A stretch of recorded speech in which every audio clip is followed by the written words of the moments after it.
গাছের উপরে রয়েছি, ঠিক আছে, তেঁতুল পারবো আর মাখিয়ে খাবো। অনেক অনেক তেঁতুল রয়েছে এখানে, দেখো অনেকগুলো অনেকগুলো তেঁতুল রয়েছে। কে কে পেরেছে সেটা জানি না, এখানে অনেকগুলো পড়ে রয়েছে, তেঁতুল গাছে রয়েছে এখন। আসার সময় তো দেখলি ব্লগটা বানিয়েছিলাম, পাকা পাকা তেঁতুল, হেভি লাগছে খেতে। গাছে হাওয়াও দিচ্ছে সেই লেভেলের।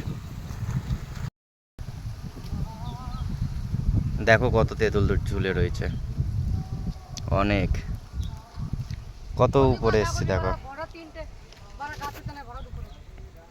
আমাদের আর ভরা দুপুর নাই, ওইখানে হচ্ছে একটা ঘুঘু পাখির বাচ্চা রয়েছে